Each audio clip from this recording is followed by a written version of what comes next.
Hello students, last लेक्चरमध्ये आपण exercise 1.2 कसा सोडवायचा मी तुम्हाला सांगितलेला होता. यामध्ये तुम्हाला ट्रूथ टेबल्स कन्स्ट्रक्ट करायचे होते ते एक्सरसाइजमध्ये. आणि त्यानंतर आता आपण नेक्स्ट पार्ट पाहणार आहोत, तो म्हणजे टेक्स्टबुक समोर असलेले सगळ्यांच्या पेज नंबर 14 वरती हेडिंग काय केवढं मोठं लिहिले बघा. त्यामध्ये quantifiers, quantified statements, duals, negation of compound statements, converse, inverse, contrapositive आणि इम्प्लिकेशन. इतकं मोठं हेडिंग आहे त्याला. हे वेगवेगळे पार्ट्स आहेत आणि फार सोपे आहेत, अतिशय सोपे आहेत. सगळ्यात पहिले आपण क्वांटिफायर्स आणि क्वांटिफाईड स्टेटमेंट्स म्हणजे काय ते आपण पाहूया. क्वांटिफायर्स आणि क्वांटिफाईड स्टेटमेंट्स टेक्स्टबुक सगळ्यांच्या समोर असतो बरं. आता क्वांटिफायर्स हे काय, तर हे दोन सिम्बॉल्स आहेत. क्वांटिफायर्स हे दोन सिम्बॉल्स आहेत. एक सिम्बॉल असा आहे, आपण अल्फाबेट ई जे असतं इंग्लिश मधलं ते मिरर इमेज त्याची पाहिली तर आपल्याला असं दिसतं. एक आणि त्यासमोर इथे एखादं व्हेरिएबल असतं, एक्स असतं, वाय असतं, झेड असतं, एबीसीडी पैकी काही असू शकतं. देयर एक्झिस्ट्स ॲटलिस्ट वन एक्स असं त्या सिम्बॉलचं मिनिंग आहे. आपण ते मिनिंग वर नंतर पाहू. पहिले क्वांटिफायर म्हणजे काय ते बघूया आपण. एक्स, पहिली गोष्ट क्वांटिफायरचे दोन सिम्बॉल्स आहेत. एक सिम्बॉल असा आहे अल्फाबेट ई आणि समोर एखादं व्हेरिएबल असतं. दुसरा आपला अल्फाबेट ए जे असतं, ए फॉर ऍपल, ते उलट करायचं.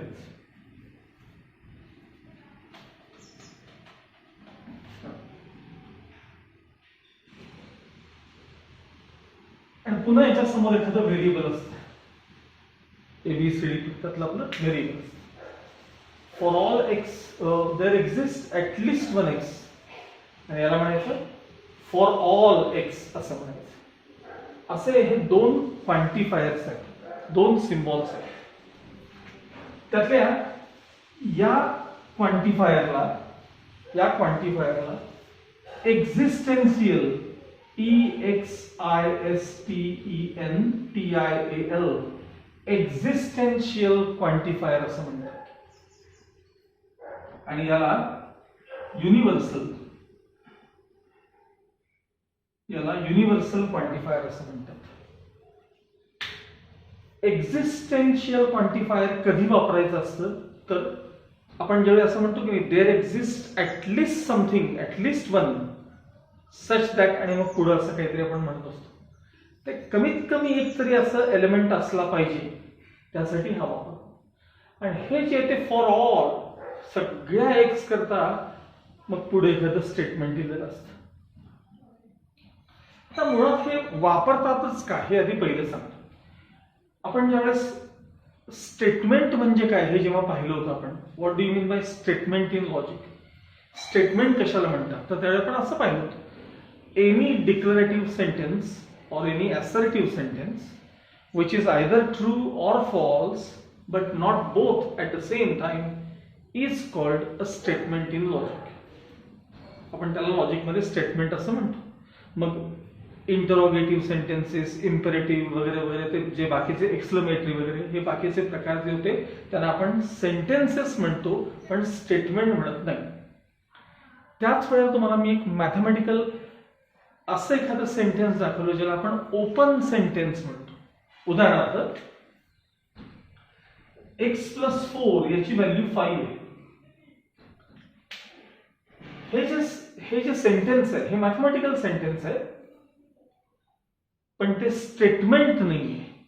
आपण त्याला ओपन सेंटेन्स म्हणतो. मी असं म्हणायचं बघा त्यावेळेस की जोपर्यंत एक्स काय आहे हे पुढे सांगितलं जात नाही तोपर्यंत याला आपण स्टेटमेंट म्हणायचं नाही. मग असे जे ओपन सेंटेन्सेस असतात, ओपन सेंटेन्सेस, अशा ओपन सेंटेन्सेसना either true or false statement मध्ये कन्व्हर्ट करण्यासाठी हे क्वांटिफायर्स वापरतात. एखादं ओपन सेंटेन्स असेल त्याला स्टेटमेंट मध्ये कन्व्हर्ट करण्यासाठी, मग ते भलेही स्टेटमेंट ट्रू असू दे, फॉल्स असू दे, तो भाग नंतरचा, पण ओपन सेंटेन्सला स्टेटमेंट मध्ये कन्वर्ट करण्यासाठी तुम्हाला क्वांटिफायर्सचा वापर करायचा असतो. आणि क्वांटिफायर्सचा वापर करून तयार केलेलं जे स्टेटमेंट आहे, आता मी शब्द स्टेटमेंट म्हणलं, क्वांटिफायर्सचा वापर करून तयार झालेलं जे स्टेटमेंट आहे त्या स्टेटमेंटला क्वांटिफाईड स्टेटमेंट असं म्हणतात. हेडिंग मधला दुसरा पार्ट बघा, वरती जी हेडिंग आहे त्यामध्ये पहिलं म्हणले क्वांटिफायर्स आणि नंतर म्हणले क्वांटिफाईड स्टेटमेंट्स. मग क्वांटिफायर्सचा वापर करून जे तुम्ही स्टेटमेंट तयार करता त्या स्टेटमेंटला क्वांटिफाईड स्टेटमेंट्स असं म्हणतात.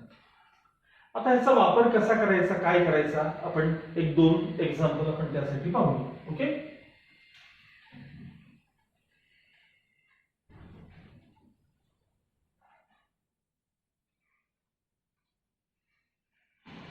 हा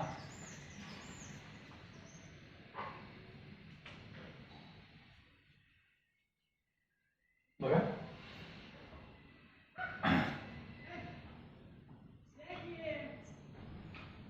एक्स स्क्वेअर क्वाड्रॅटिक इक्वेशन एक तयार करतो मी.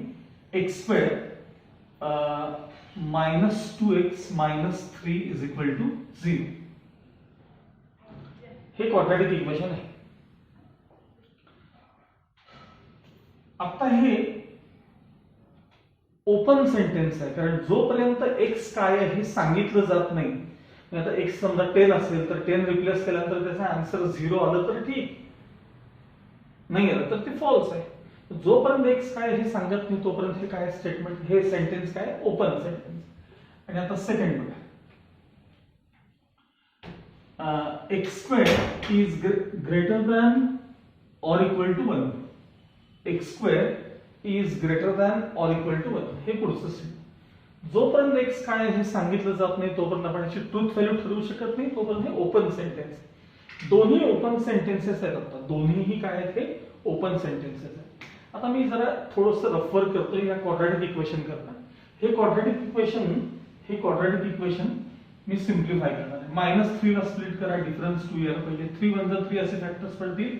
x - 3 x + 1 x - 3 x + 1 = 0 हे फॅक्टर्स पडले. आयदर फर्स्ट ब्रॅकेट 0 और सेकंड ब्रॅकेट 0, म्हणजे एक आन्सर आलं x = 3 और दुसरं आपलं आन्सर आलं x = -1. म्हणजे या दोघांनी ते तुमचं इक्वेशन काय होणार आहे सांगा, 100% सॅटिस्फाय होणार आहे. मग आता मी क्वांटिफायर्सचा वापर करून कुठलाही सेट, तुम्हाला तो प्रॉब्लेम मध्ये सांगतात, नॅचरल नंबर्स का होल नंबर्स का इंटिजर्स, कुठलाही एखादा सेट वापरून तुम्ही ते स्टेटमेंट ट्रू किंवा फॉल्स करू शकता, त्याला स्टेटमेंट मध्ये कन्वर्ट करू शकता. आता मी कसं लिहितो बघा, लक्षात घ्या. पहिलं there exists at least one x which belong to z. z म्हणजे सेट ऑफ इंटिजर्स, म्हणजे -0 + 1 + 2 + 3 + 4 -1 -2 नंबर लाईन आपली थोडक्यात त्याला z म्हणतो. there exists at least one x which belongs to z such that ती समोरचं हे द्यायचं, x² - 2x - 3 = 0. काय अर्थ झाला बघा याचा या लाईन, की इंटिजर्सच्या सेटमध्ये असा कमीत कमी एकतरी एलिमेंट आहे, x असा कमीत कमी एक एलिमेंट आहे की ज्याने हे तुमचं इक्वेशन काय व्हायला पाहिजे, सॅटिस्फाय व्हायला पाहिजे.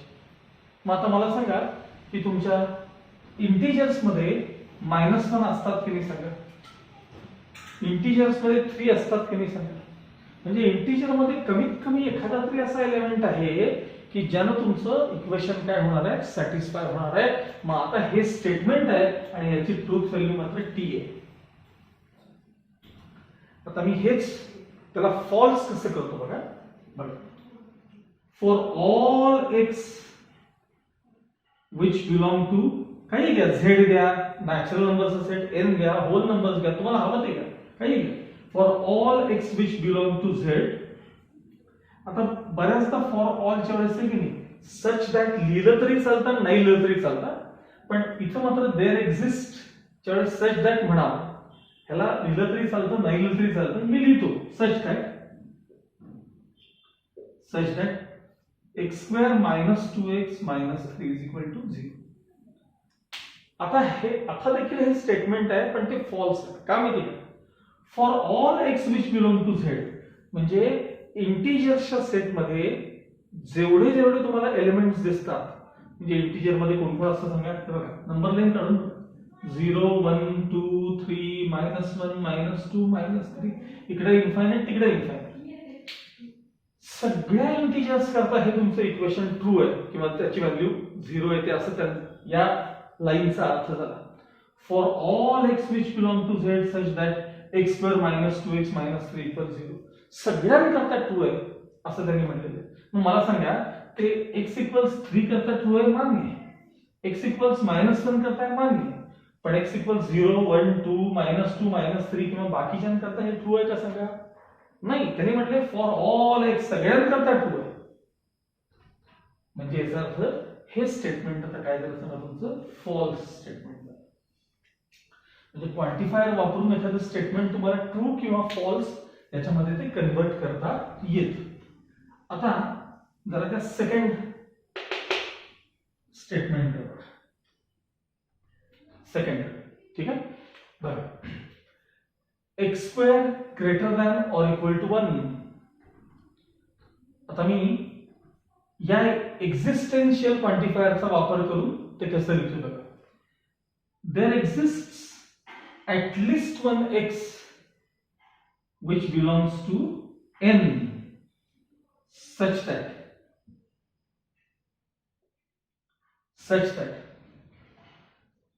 x square greater than or equal to 1.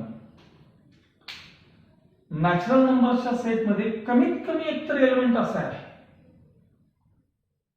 Natural नंबरच्या सेट मध्ये कमीत कमी एक तर एलिमेंट असा आहे की ज्याचा स्क्वेअर केल्यानंतर तो greater than or equal to 1 असतो. बघा बरं, नॅचरल नंबरचा सेट कुठनं सुरू होतो? 1 पासून सुरू होतो. मग 1 चा स्क्वेअर 1 इक्वल टू 1 आहेच की, 2 चा स्क्वेअर 4 ग्रेटर दॅन 1 आहेच, 3 चा स्क्वेअर 9 ग्रेटर दॅन 1 आहेच. म्हणजे कमीत कमी एक तर एलिमेंट असा नॅचरल नंबरच्या सेट मध्ये आहे की ज्याचा स्क्वेअर इक्वल टू 1 किंवा ग्रेटर दॅन 1 आहे. हे स्टेटमेंट अर्थात काय सांगा, ट्रू आहे. याची ट्रूथ व्हॅल्यू t आहे. आता ह्यालाच कसं मी आता फॉल्स ठरवतो बघा.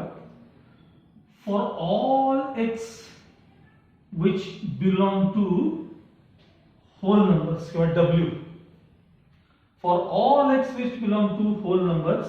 आता सच दॅट लिहिलं तरी चालतं, नाही लिहिलं तरी चालतं. Such that x square is greater than or equal to 1. त्यांना असं म्हणायचं आहे की प्रत्येक होल नंबर करता एक्स चा square greater than or equal to 1 असतोच. मला सांगा 0 चा स्क्वेअर काय असणार आहे? 0, जो ह्याच्यापेक्षा मोठा नसेल. म्हणजे हे फॉर ऑल म्हणले त्यांनी, सगळ्या होल नंबर्स करता ट्रू आहे असं त्यांना म्हणायचं. हे प्रॉपर्टी फॉल्स, हे स्टेटमेंट काय फॉल्स. असे आपण दोन प्रकारचे क्वांटिफायर्स वापरून एखादं ओपन सेंटेन्स आहे ते स्टेटमेंट मध्ये कन्वर्ट करू शकतो. किंवा एखादा प्रॉब्लेम ज्यावेळी आपण एक्सरसाइज सोडवू त्यात पाहूया. एखादा तुम्हाला सेट दिलेला असतो आणि त्या सेटशी रिलेटेड खाली काही क्वेश्चन दिले असतात. हे सिम्बॉल्स वापरून ते तुम्हाला ट्रू आहे का फॉल्स आहे एवढं ठरवायचं असतं. एवढा तुम्हाला हा पार्ट समजला की त्याच्यावरून आपण तो एक्सरसाइजचा पार्ट निश्चित आपल्याला जमवला. Okay?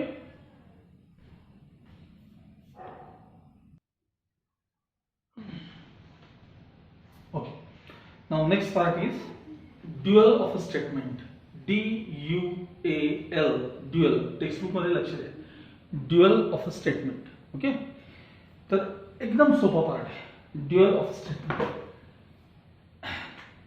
आता याच्यामध्ये ड्युअल म्हणजे काय करायचं असतं एखाद्या स्टेटमेंटला? Dual union, intersection, small t for tautology. एखादं स्टेटमेंट पॅटर्न जर टोटोलॉजी असेल तर त्याला स्मॉल टी असं वापरतात, आणि स्मॉल सी म्हणजे कॉन्ट्रडिक्शन करता वापरतात. तर एखाद्या स्टेटमेंटमध्ये या चारच गोष्टी,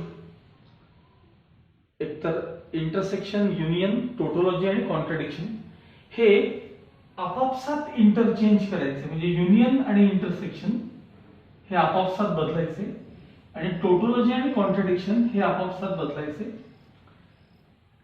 असे इंटरचेंज करून मिळालेलं जे नवीन स्टेटमेंट आहे त्याला dual of a given statement असं म्हणतात. उदाहरणार्थ बघा,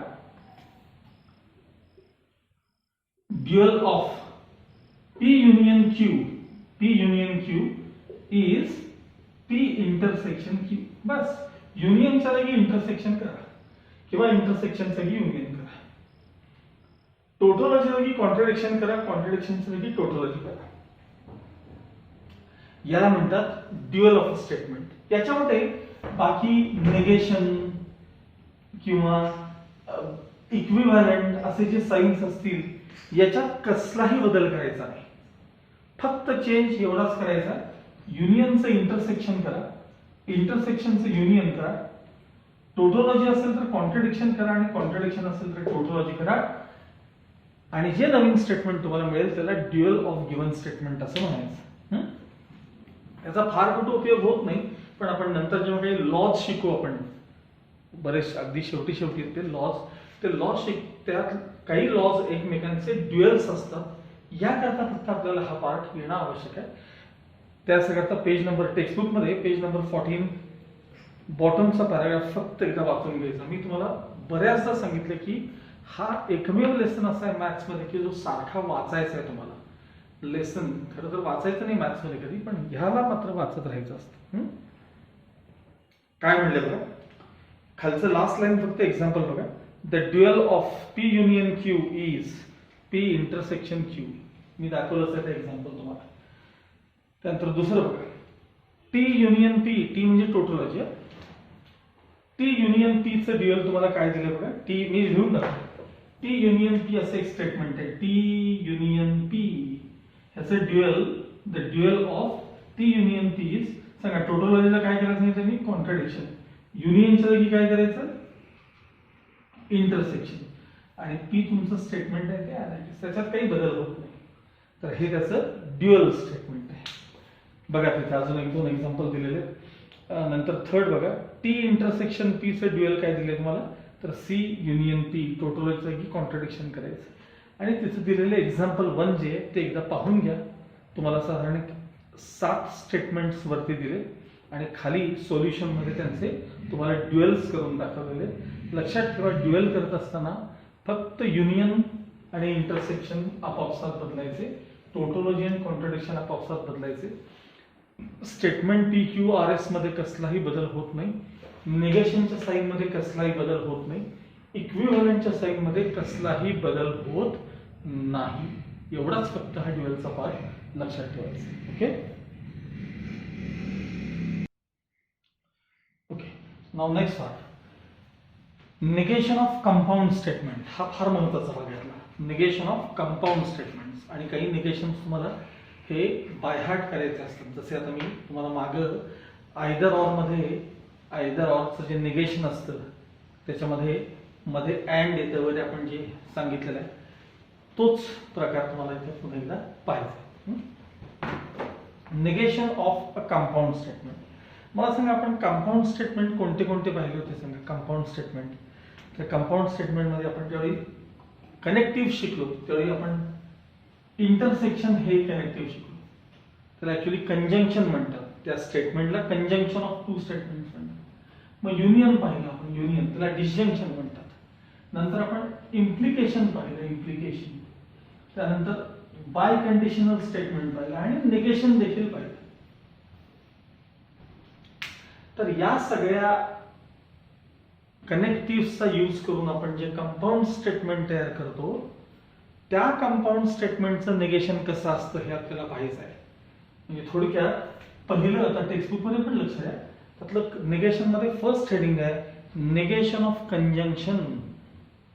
हेडिंग असं आहे NEGATION, निगेशन ऑफ कंजंक्शन असं म्हणतात. म्हणजे काय, पी इंटरसेक्शन क्यू हे जे स्टेटमेंट आहे याला कंजंक्शन म्हणतो. याचं निगेशन काय असतं तर याचं निगेशन इज इक्वल टू जसं आपण मायनस साइन ब्रॅकेट मध्ये म्हणतो ना तसं हे साइन मायनस सारखं आत न्यायचं. निगेशन ऑफ पी इंटरसेक्शनचं की युनियन करायचं आणि परत ह्याला हे साइन द्यायचं negation of Q. negation of p intersection q is negation of p union negation of q. म्हणजे या ब्रॅकेटचं निगेशन हे हा त्याचा अर्थ आहे. आणि आपल्याला हे कसं ठरवायचं की बाबा हेच त्याचं निगेशन आहे, हे कसं ठरवायचं त्याला एक साधा पर्याय आहे. तुम्हाला दोन स्टेटमेंट्स इक्विव्हॅलेंट आहेत की नाही याकरता आपण ट्रुथ टेबलचा वापर करतो. मग इथे या दोघांना ट्रुथ टेबल वरून आपण चेक करू शकतो. कसं बघूया. बघा दोन स्टेटमेंट आहेत, एक पी आणि Q. T T F F T F T F हे झाल्यानंतर कोणाचं निगेशन आहे का आहे की पीचं आहे क्यूचं आहे. मग निगेशन ऑफ पीचा कॉलम तयार करूया. मग निगेशन ऑफ क्यूचा पण कॉलम तयार करूया. चला पीचं निगेशन म्हणजे याचं negation F F T T याचं negation F T F T. मग ब्रॅकेटचा विचार करा. कोणतं ब्रॅकेट आहे बघा P intersection Q. P intersection Q हे ब्रॅकेट तयार करा. चला पी आणि क्यूचं इंटरसेक्शन पाहिजे. इंटरसेक्शन मध्ये एक जरी फॉल्स असेल तर फॉल्स. इंटरसेक्शन मध्ये एक जरी फॉल्स असेल तर फॉल्स. इंटरसेक्शन मध्ये एक जरी फॉल्स असेल तर फॉल्स. इंटरसेक्शन मध्ये एक जरी फॉल्स असेल तर फॉल्स. आता या ब्रॅकेटचं मला निगेशन पाहिजे. मुद्दामून कलर वापरतो मी. Negation of P intersection Q पाहिजे मला. हे बघा याचं या ब्रॅकेटचं निगेशन म्हणजे या ब्रॅकेट या कॉलमचं निगेशन पाहिजे. टीचं निगेशन एफ एफचं negation T T T. Column तयार झाला. आता राईट हँड साइड कडे बघा. निगेशन ऑफ पी आणि निगेशन ऑफ क्यूचं म्हणजे या दोघांचं मला युनियन पाहिजे. तेही मी आता कलर वापरतो. बघा negation of p union negation of Q. Negation of p union negation of Q. चला या दोघांचं आपल्याला काय पाहिजे युनियन. युनियन मध्ये एक जरी ट्रू असेल तर ट्रू. ह्याच्यात आहे का नाहीये. युनियन मध्ये एक जरी ट्रू असेल तर ट्रू. युनियन मध्ये एक जरी ट्रू असेल तर ट्रू. युनियन मध्ये एक जरी ट्रू असेल तर ट्रू. बरोबर. या entries F T T T आणि F T T T equal same आहेत की नाही. म्हणजे हा पार्ट किंवा हे स्टेटमेंट आणि हे स्टेटमेंट हे लॉजिकली इक्विव्हॅलेंट आहे की नाही. So negation of P intersection q is equivalent to negation of p union negation of q. लक्षात काय ठेवायचं तर एखादं कंजंक्शन म्हणजे इंटरसेक्शनचं स्टेटमेंट असेल तर त्याचं निगेशन करताना जसं मायनस साइन आपण आत नेतो ब्रॅकेट मध्ये तसं हे निगेशनचं साइन आत न्यायचं. निगेशन ऑफ पी इंटरसेक्शनचं युनियन करायचं आणि मग निगेशन ऑफ क्यू. युनियनचं इंटरसेक्शन इंटरसेक्शनचं युनियन. आता मी जसं हे तुम्हाला ट्रूथ टेबल व्हेरीफाय करून दाखवलं की नाही त्यानंतर काही तुम्ही स्वतः पण व्हेरीफाय करून बघायचं. उदाहरणार्थ ह्याच्यानंतर आपण आता निगेशन ऑफ डिसजंक्शन जे पाहणार आहात ते मात्र तुम्ही स्वतः व्हेरीफाय करून बघायचं. ओके लक्षात.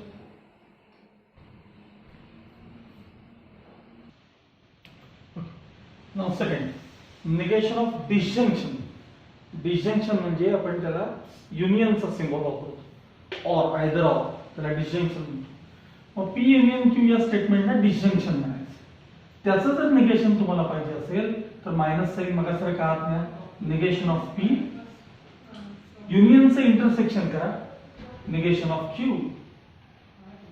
म्हणजे थोडक्यात आयदर ऑर असेल तर त्याचं निगेशन काय असतं आठवलं का बघा. Either or P union Q म्हणजे आयदर ऑर ना. P or Q either P or Q असा त्याचा अर्थ आहे.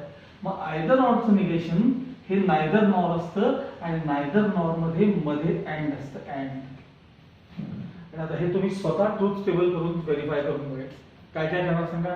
सेम सगळं मगासारखं आहे. पहिल्यांदा पी आणि क्यूचे 2 कॉलम येतील, मग त्यांचे निगेशनचे कॉलम येतील, मग हे ब्रॅकेट युनियन त्याचं निगेशन घेऊन बघा आणि हे तयार करा. दोन्ही इक्विव्हॅलेंट आहेत की आपण चेक करायचे. लक्षात आलं. आता पुढचे जे निगेशन्स आहेत दोन्ही ते महत्वाचे आहेत. त्याआधी एक सोपं निगेशन ह्याच्यासोबत सांगून टाकतो. तिसरं हे बघा, आपल्याकडे कनेक्टिव्ह कोणते कोणते आहेत, लॉजिकल कनेक्टिव्ह कोणते कोणते आहेत. एक आहे इंटरसेक्शन, ज्याला आपण म्हणतो कंजंक्शन त्या स्टेटमेंटला. दुसरं आहे युनियन, ज्याला आपण डिसजंक्शन म्हणतो. नेक्स्ट होतं आपलं निगेशन. कनेक्टिव्हचा पॅराग्राफ हे आठवा, तुमचा मागचा पार्ट आठवा. इंटरसेक्शन, युनियन, निगेशन, इम्प्लिकेशन आणि डबल इम्प्लिकेशन असे आपल्याला 5 कनेक्टिव्ह असतात. त्यातलं हे जे ते युनरी कनेक्टिव्ह आहे, म्हणजे नुसतं मॉडिफाय करण्यासाठी वापरतात. मग आपण आता निगेशन ऑफ कंजंक्शन पाहून झालं आपलं. निगेशन ऑफ डिसजंक्शन जस्ट आता आपण इथं पाहिलं. तसं आता आपण निगेशन ऑफ निगेशन पाहणार आहोत. निगेशन ऑफ निगेशन मी इथं चेंज करतो. निगेशन ऑफ निगेशन हा काय प्रकार आहे, तर ते असं आहे. Negation of p, negation of P is equivalent to p. म्हणजे आपण मायनस मायनस प्लस जसं करतो ना तोच प्रकार. कसं ट्रूथ टेबल करायचं, ह्याच्यात एकच स्टेटमेंट आहे पी. मग ते स्टेटमेंट एक तर ट्रू असतं किंवा फॉल्स असतं.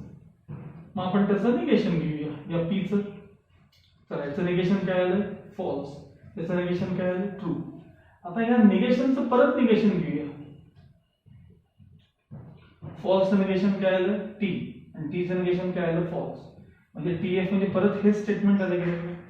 म्हणजे negation of P is equivalent to P. एक नाही बघा, बस negation of P is equivalent to P. आणि आता जे महत्वाचे आहेत निगेशन्स ते इम्प्लिकेशन आणि डबल इम्प्लिकेशन, यांचे निगेशन महत्वाचे आहेत. यामध्ये काय करावं लागतं, तर इम्प्लिकेशन किंवा डबल इम्प्लिकेशन पहिल्या आपण ह्याचा विचार करू.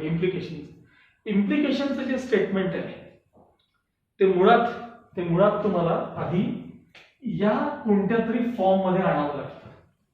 म्हणजे युनियन किंवा इंटरसेक्शन आणि एखादं निगेशन वगैरे तर आलं तरी काही बिघडत नाही. म्हणजे या दोघांनाही पहिल्यांदा आपण या फॉर्म मध्ये आणायचं असतं आणि या फॉर्म मध्ये आणल्यानंतर मग त्यांचं निगेशन घ्यायचं असतं. असा तो पार्ट आहे. कारण आपण आता इम्प्लिकेशनचं निगेशन कसं असतं हे आपण पाहणार आहोत.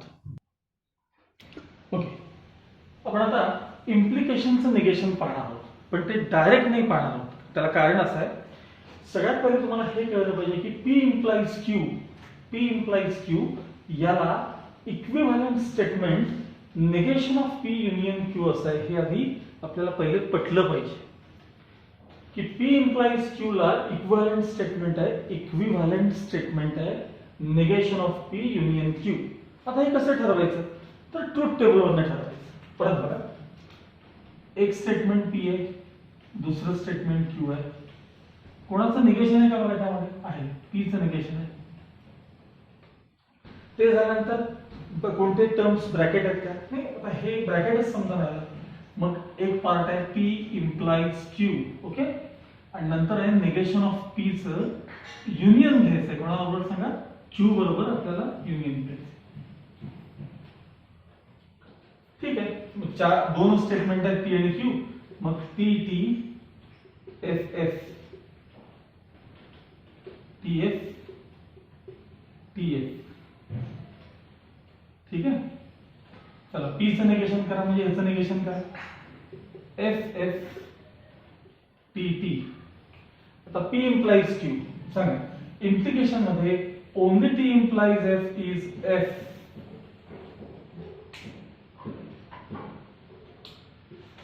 एक मिनिट, मला इथे कलर वापरायचा आहे. पी इम्प्लाइज क्यू करायचं आहे. Only t implies f is f. Remaining all are true. पण टी इम्प्लाइज एफ कुठं कुठं दिसतंय, तर इथंच दिसतंय. Remaining all are true. आता निगेशन ऑफ पीस आणि क्यूचे युनियन पाहिजे. हे बघा, हे निगेशन ऑफ पी आणि क्यू या दोन कॉलम्सचं युनियन करायचं. युनियन मध्ये एक जरी ट्रू असेल तर ट्रू. मग या दोघांमध्ये युनियन मध्ये एक जरी ट्रू असेल तर ट्रू, एक जरी ट्रू असेल तर ट्रू, इथं नाही आहे म्हणजे फॉल्स. एक जरी ट्रू असेल तर ट्रू आहे, एक जरी ट्रू असेल तर ट्रू आहे. मग आता मला सांगा या एंट्रीज TFPT सेम आहेत का नाही बघा.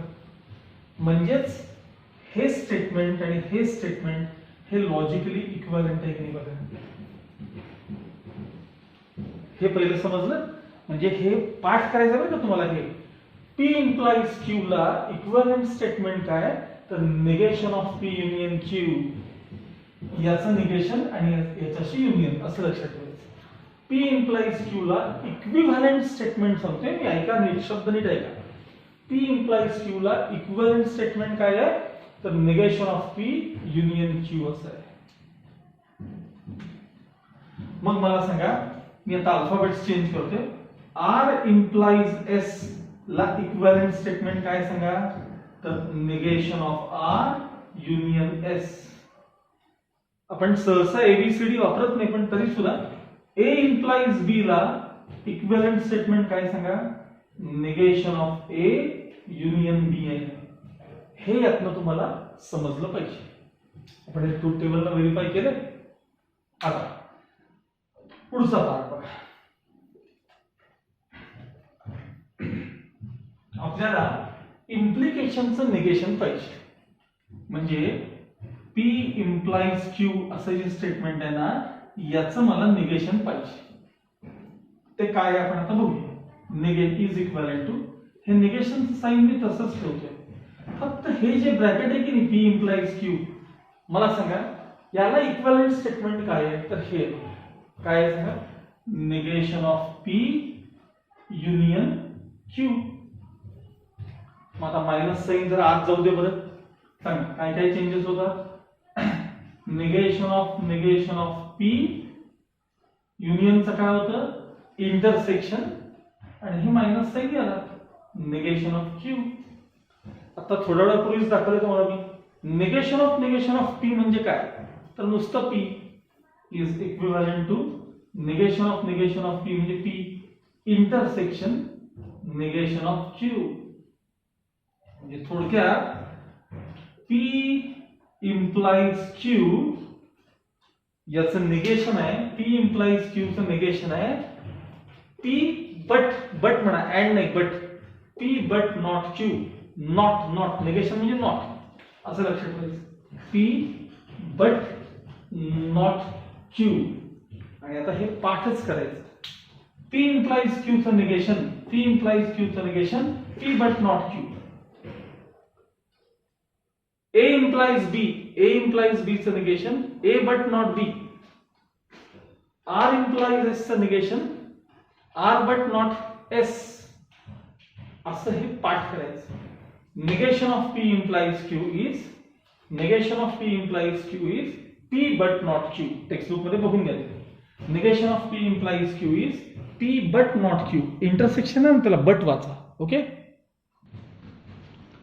आता आपला शेवटचं connective by conditional, P biconditional Q, याचं निगेशन कसं असतं हे खूप मोठं असतं बरं. त्याचं निगेशन सगळ्यात पहिली गोष्ट आपल्याला मी मगाशी म्हटल्याप्रमाणे हे जे इम्प्लिकेशन किंवा डबल इम्प्लिकेशनचे जे साइन्स आहेत की नाही, ते तुम्हाला युनियन इंटरसेक्शन निगेशन मध्ये आधी कन्वर्ट करता आले पाहिजे. म्हणजे मगाशी मी असं म्हणलं होतं बघा की P implies Q ला इक्विव्हॅलेंट स्टेटमेंट आहे negation of P union Q. म्हणजे मी या स्टेटमेंटला युनियन इंटरसेक्शन निगेशनच्या फॉर्म मध्ये आणलं पाहिजे, आणि मग याचं निगेशन म्हणजेच याचं निगेशन बघितलं. तसं पहिली गोष्ट P implies Q म्हणजे बाय कंडिशन असते. बाय कंडिशन ह्याच्यात कशी असते, वन वे कंडिशन. म्हणजे इफ P देन Q एवढंच असतं याच्यामध्ये. यात तसं नसतं. यामध्ये असं असतं बघा, if P then Q and if Q then P. मध्ये अँड, त्या शब्दाकडे लक्ष द्या. If P then Q and if Q then P, हा त्याचा मुळात अर्थ आहे आणि हे कळलं पाहिजे. मग याला मी इक्विव्हॅलेंट स्टेटमेंट काय लिहितो बघा, इफ P then Q म्हणजे P implies Q and काय Q implies P म्हणजे if Q then P. हे आधी आपल्याला हे तुम्ही ट्रुथ टेबल करून चेक करू शकता बरं का, हे इक्विव्हॅलेंट आहे की नाही करू शकता. मग अशी मी तुम्हाला कसं ह्याचं करून दाखवलं तसं. आता मला या बाय कंडिशनलचं निगेशन पाहिजे, म्हणजे निगेशन ऑफ काय पाहिजे मला, पी बाय कंडिशनल क्यू, म्हणजेच याचंच थोडक्यात निगेशन पाहिजे मला. निगेशन ऑफ मोठं ब्रॅकेट करूया आपण. काय सांगा, P implies Q and bracket मध्ये क्यू इम्प्लाइज पी. आता आपलं मगाशी दाखवल्याप्रमाणे पहिल्यांदा साइन आत जाऊ दे, मायनस साइन आत गेलं तसं जाऊ दे. आता मायनस साइन आत गेल्यानंतर काय झालं बघा, negation of this bracket P implies Q. सांगा इंटरसेक्शनचं काय होतं म्हणून सांगितलं मी, युनियन. परत निगेशन ह्याला देऊन टाका, negation of Q implies P. Okay, is equivalent. तुम्हाला वाटलं तर ह्याला एक वेगळं ब्रॅकेट करा, याला एक वेगळं ब्रॅकेट करा. आता P implies Q चं निगेशन आता 2 मिनिटांपूर्वी आपण शिकलेलो आहे. P implies Q चं निगेशन काय असतं सांगा, P implies Q चं P but not Q, P but not Q union म्हणजे ऑर. परत बघा Q implies P चं निगेशन काय असतं. आता जसं मी तुम्हाला मगाशी A implies B चं निगेशन विचारलं बघा, मुद्दाम विचारलं. A implies B चं निगेशन काय सांगा, A but not B. मग तसं आहे Q implies P चं निगेशन काय यायला पाहिजे. जर मला सांगा याचं P implies Q ला मी काय म्हणतो, P but not Q, तर तिथं काय म्हणणार सांगा आता मी, Q but not P. हे निगेशन आहे कोणाचं, P बाय कंडिशनल Q. याचं निगेशन आहे P but not Q or Q but not P. हे असं लिहून ठेवायचं, P but not Q or Q but not P. आणि ते P आणि Q च्या जागी ते असतील ते प्रॉब्लेम मधले स्टेटमेंट्स त्या जागी येतात. अशा प्रकारे त्या इम्प्लिकेशन, डबल इम्प्लिकेशनचं निगेशन लक्षात ठेवायचं. Negation of P biconditional Q is P but not Q or Q but not P. ह्याच्यापेक्षा हे लक्षात ठेवायचं, P but not Q, P and but एकच असतं ते, P but not Q or Q but not P. हे त्याचं negation आहे. आणि मग यानंतर आता एक अगदी शेवटचा पार्ट आहे, तो सांगून एक्सरसाइज आपण नेक्स्ट पिरियड मध्ये पाहणार आहोत. ओके, नाव लास्ट पार्ट त्यातला इम्प्लिकेशनशी रिलेटेड 4 आणखी काही स्टेटमेंट्स आहेत. त्या 4 स्टेटमेंटला 4 वेगवेगळी नाव आहेत. तर तो पार्ट बघा, P इम्प्लाइज, आणि हे या सिक्वेन्स मध्ये पाठ करायचं, जो मी लिहून दिलाय, लिहून ठेवायचं वहीत हे, हा सिक्वेन्स, आणि पाठ करायचं तुम्हाला. हे P इम्प्लाइज Q या स्टेटमेंटला आपण इम्प्लिकेशन किंवा कंडिशनल स्टेटमेंट म्हणतो. हेच फक्त उलट केलं ह्याला की म्हणजे P च्या जागी Q आणि Q च्या जागी P आणले. P इम्प्लाइज Q चं उलट करा, Q इम्प्लाइज P, त्याला कन्व्हर्स असं म्हणतात. त्या स्टेटमेंटला आपण जॉमेट्री मध्ये शिकायचं बघा की if two sides of a triangle are congruent then the base angles are congruent. If the base angles of a triangle are congruent then two sides of triangle वगैरे वगैरे जे काय असेल. तर तो कन्व्हर्स ऑफ अ स्टेटमेंट. हे तिथे आपल्याला जॉमेट्रीत आलं नाही. आता याला आणि याला फक्त निगेशनचं साइन जोडलं याला की ते जे स्टेटमेंट तयार होईल त्याला कॉन्ट्रा पॉझिटिव्ह स्टेटमेंट म्हणतात. Contra positive statement. आणि ते पुन्हा उलट केलं याच्यासारखं कॉन्ट्रा पॉझिटिव्ह की त्याला हे बघा, निगेशन ऑफ P इथं आणायचं, निगेशन ऑफ Q इथं. साइन सगळीकडे इम्प्लिकेशनच, तर त्याला इन्व्हर्स ऑफ अ स्टेटमेंट म्हणतात. Inverse of a statement, negation of P. हाच सिक्वेन्स लक्षात ठेवा बरं का. त्याला कारण आहे, नंतर तुम्हाला कळेल मी हा सिक्वेन्स काय सांगतो. टेक्स्टबुक मध्ये काय केलं माहिती का, हे खालीवर गेलं, हे खालीवर केलेलं आहे. त्यामुळे ते आपल्याला लक्षात ठेवायला हे मी जे सांगतो ते सोपं आहे. P इम्प्लाइज Q, उलट केलं Q इम्प्लाइज P, त्याला कन्व्हर्स म्हणतात. हे मात्र पाठच केलंय, त्याला कन्व्हर्स म्हणतात. या दोघांना निगेशनचं साईन दिलं की त्याला कॉन्ट्रा पॉझिटिव्ह म्हणतात, ते उलटे केले की त्याला इन्व्हर्स म्हणतात. ओके, हा या पुढच्या एक्सरसाइज करता लागणारा सगळा टीचिंगचा फक्त पार्ट आहे. हा व्हिडिओ जास्तीत जास्त वेळा तुम्ही बघायचा, maximum most of the times ऐकायचा, आणि मग मी तुम्हाला आणि टेक्स्टबुक मध्ये सॉल्व एक्झाम्पल बघायला सुरुवात करायची. एक्सरसाइज मी नेक्स्ट लेक्चरमध्ये तुम्हाला अपलोड करणार आहे. ओके.